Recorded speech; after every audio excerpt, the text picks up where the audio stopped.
KC transcription number 235. When the house rose last evening, I was in the midst of an argument concerning the priority of exempting government companies from the provisions of company law.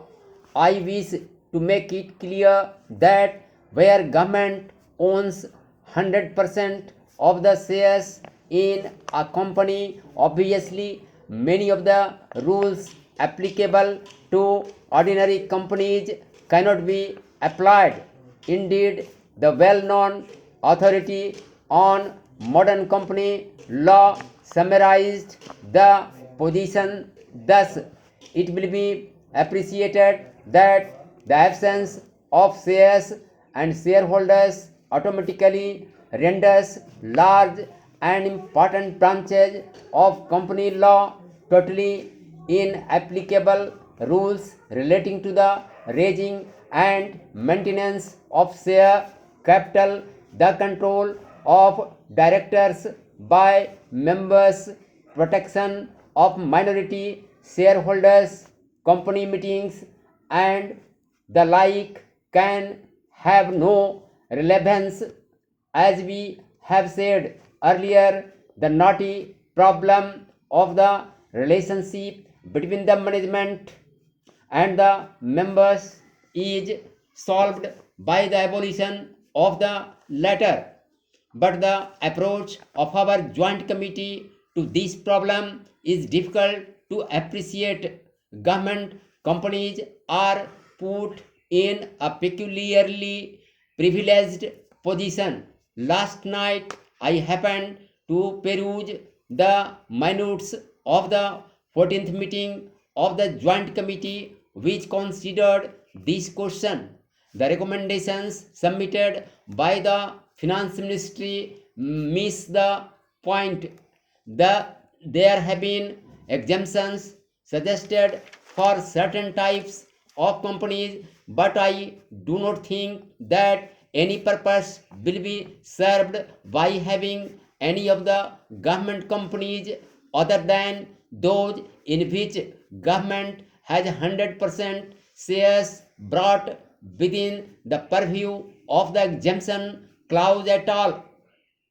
We have to bear in mind that a government company in which 51% of the shares are held by the government is not a company which is the exclusive property of the government.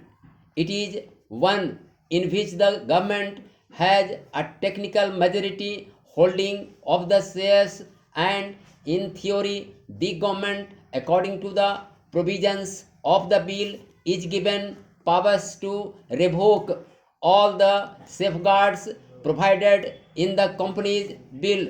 Let me read out briefly the particular sections which covers this exemption. I want to ask only a few questions of those who have taken a prominent part in the deliberations of the joint committee. What is it that you seek to achieve by granting such an exemption?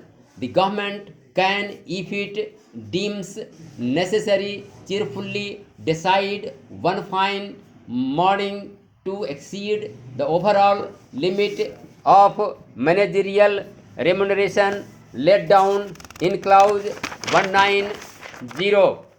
Of course, such a dispensation will be said to be in the national interest, and we would then have to reconcile ourselves to this change. Under clause 234, government has to entertain complaints from shareholders, but exemption from this provision can be made. Government companies, after all, are run by people by virtue. How can we ever entertain any complaint against government directors?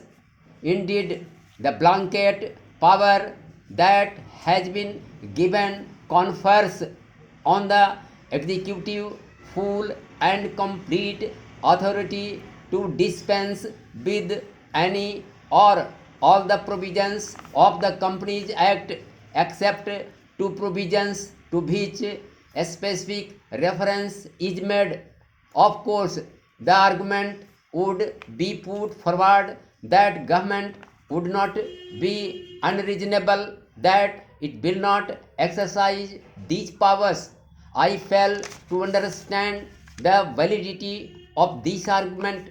If you do not choose to exercise these powers, then why should Parliament give these powers to people who might not use them at some future date? After all, a statute is in existence until it is amended, and at any moment changes can occur. Some day a rash finance minister might come to this house and dispense with all these elaborate safeguards which are meant to protect the interest of shareholders. I think it is morally unjust and constitutionally improper to confer these blanket powers on government. Have the legal consequences of such powers been examined? I have grave doubts whether this particular provision is in conformity with Article 14 of our Constitution. We have, after all, a written Constitution which assures equal protection under law. On what grounds of legality can we distinguish between shareholders in a government company and shareholders in a private company? I believe the courts would have something to say on this classification of categories which has been attempted by the joint committee. How can we strip them of their rights? The shareholders have already been stripped of their virtues by the government which does not trust them, and now we are called upon to deprive them of their rights in government companies. Even in a corporation, a state corporation, although it is true that shareholders have limited rights where an infringement of the statutory powers by the corporation occurs, or where there is an infringement of their rights, the aggrieved individuals are a right to go to courts of law. Under this peculiar provision, if it is held to be valid, it will mean that the government, if it is so wants, can deprive shareholders of all their rights. It is in fitness of things that the shareholders should be given a fair deal in future.